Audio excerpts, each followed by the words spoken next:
Welcome to the Blessings Tea Time. I am Liann Kaye, the writer and creator, and I am here with Cathy Ang, plays Trixie in episode 4. I guess we should introduce Albus, our executive producer of The Blessing. He's very vocal and he gets upset. This is my favorite interview ever so far, guys. This is the best one. Hi. Hi. How are you? Hi. I'm good. I'm so happy to be here. Yay! So I have some tea for us. This is Umma. how you get people to enjoy themselves. Thank Yes. you. Thank you. We Thank want you. everyone to be comfortable here. 这个是谁呀？ Oh, Popo, this is Trixie. This episode was probably the most complicated to put together and the most fun for a couple reasons. Number one, we're speaking 2 languages simultaneously. 你是你的男朋友把我拉到这里，因为他觉得无聊，又是个白人，只会讲一种语言。You also promised me $50. All right, we'll check that out later. Number 2, the first shot is a long take through a hallway that we had to rehearse over and over again to get the choreography right, the timing of the lines right. I love long takes, as people might have seen from my music videos, so doing this in a narrative was really fun. And number 3, it was staging a senior citizen home in a pandemic, which was pretty complicated too. Yeah. Can you tell me your memories of that first day? The really nice thing is that I got to be on my phone for a lot of it, and I kind of just like followed for the first half, so I didn't have to worry as much about the timing as Ryan did. But once we turned that first corner and I got to push the wheelchair, that's pretty fun. I don't know if any of you guys have had that experience, but going through like a Halloween decorated fete with lots of people moving around you, it's pretty good. Complicated, and the fun thing though is like when it came together, it's like dancing. So it feels really smooth and flowy, and it looks beautiful. It looks good, so. Absolutely. But I don't think she's giving herself enough credit because you had a lot of things to deal with going on in your head. You were speaking in 2 languages, first of all. Tell me about that. Well, that was probably the biggest challenge, I think, because I think the way that you wrote Trixie feels very natural, but I've never been a translator before. And as much as like I have studied Chinese and I learned it when I was a kid, like I'm rusty, and so wanting to do justice to the language is always, I feel like that's also just a very common Asian American situation where like they are nervous to speak around elders, like, and they're speaking ABC, and like. You did an incredible job, and I had many Asian crew members that spoke Mandarin around being like, oh, she's great. She's Really? Great. Yeah, absolutely. Oh my God, wait, actually, that makes me so Yeah. happy. You gave me enough time, which, thank you. That's really important, by the way. If you're like a writer asking someone to speak in a different language, please give them enough time.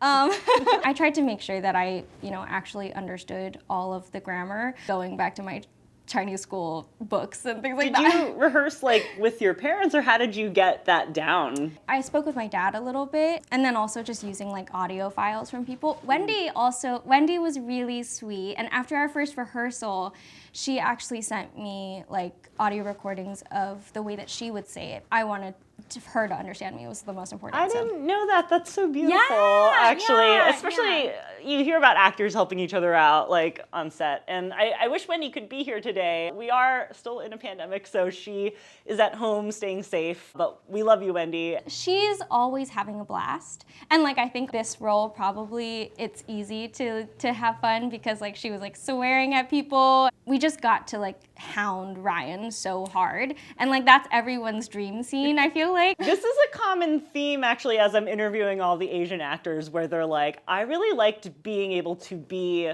the dominant person in the scene as opposed to the submissive one. And that is important for AAPI roles moving forward. Yes, yeah, I've never gotten to do that. And to be able to do that with another woman and also like multi-generational was the frame. Like, I think that was really fun. Speaking of being like the dominant character in the scene and being able to bully Ryan, Trixie's arc throughout the episode is very interesting because she starts out as this very bored Gen Z teenager who's not really interested in being in the nursing home, but Ryan paid her and she is there to earn her Girl Scout service badge, but then really hears Popo's story and then becomes a little bit more feisty and on Popo's side. I think it's pretty easy if you have like any empathy at all to like hear this woman's story, realize that what's happening is that she's trying to protect her granddaughter.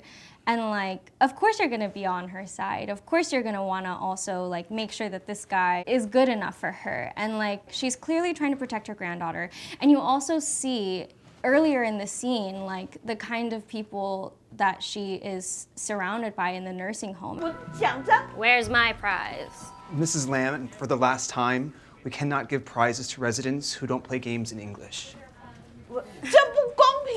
That's not fair. Even if she's like bored and that's her exterior and it's a good front to protect herself, when she sees another person, of course she's gonna care. Each of the actors only got to read the episode that they were in at first. Yeah. And Ryan's the only one that connects through the entire thing. So what was it like seeing the whole story? It hits so well. There's something that feels very familiar about the way that each of those conversations would go. And for me as an Asian American, there's something about sharing the culture and making sure that the culture is preserved, that it's hard in America. It's really hard in America. And so I think the way that you went about it was fun. And so for me, it was just an easy watch. Like, I felt like I knew these people, and also I'm excited for that situation to happen for my partner and I. You know, like, I don't know, there's something really beautiful about it.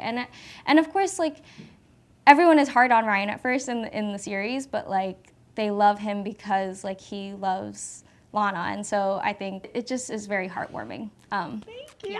Yeah. So It's special really to hear you heartwarming. Of talk course about no, this. I mean, like, I get it. I understand that. And then framing it from his point of view is also really interesting too, because I think it's nice to focus on the challenges actually of really trying to appreciate it, and like the stumbles that he makes sometimes. I've jokingly called it How to Be a Good Ally 101. Yeah, yeah, Listen yeah. and ask questions. Yes. Listen and ask Thank you so questions. much for that. After we shot The Blessing, which was like during the pandemic, Cathy then popped off and is now in And Just Like That as Charlotte's daughter, which is, I was so excited to see happen for you. It's very different. I will say it's really, really different being on a set that is about your culture. And then also, I mean, and then just like that, I play a transracial adoptee.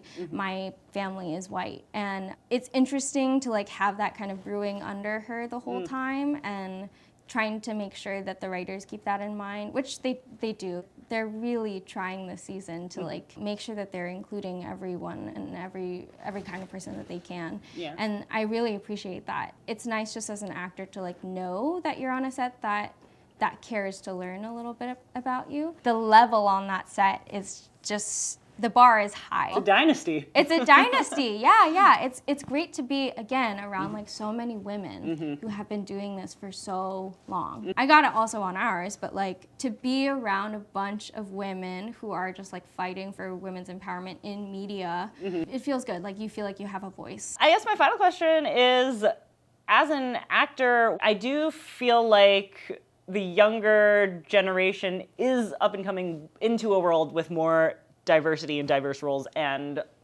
good multi-dimensional ones. Have you been feeling that? Has it still been hard? What are you looking for? The fact that we're in a time now where representation matters, I'm always looking for new stories.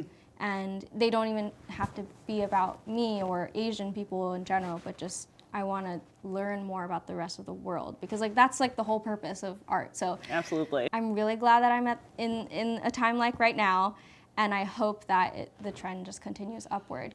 You're also a singer, right? Yeah, Okay. yeah. Kathy yeah. was in Over the Moon on Netflix, and you have a beautiful voice. Thank Are you you. working on music at all? Oh no! I kind of like taken a break more and have just been so focused on acting because, you know, acting is also kind of newer to me. Like I grew up singing. I'm Chinese Filipino, and so like I joke. The on this, like, Filipinos love to. yeah, no, like love to always singing. And that is actually like how I first got into the arts. I guess I've been like interested and really focusing on this because it's like a new way of storytelling for me. But yeah, I should really get back on it. That's why I love hearing like Char's stuff in the like splice throughout, because I'm like, oh my god, I need more women Asian artists. Yes, we do. I there aren't love the sound. I love that sound, and it fits so perfectly into the series. But yeah, she's it's amazing. A beautiful gift to have her music in the series. Let's all do a musical or something someday. Yeah. Well, Wait, do you sing? I do, but I am also trying to venture into my own journey of figuring out new ways of expressing myself. And I mean, filmmaking is the first one because I was video editing for a while. So now I'm here owning my craft. Yay! So thank you so much for joining us for tea time. You're about to pop off. You already have popped off, so I'm so honored that you watched the series and then came over and spent some time with me. Of course, you fool. You fool. Okay. Cheers. Oh Cheers. my God. Hey, I'm Cathy Ang. I play Trixie in the Blessing series. Make sure to watch The Blessing on YouTube.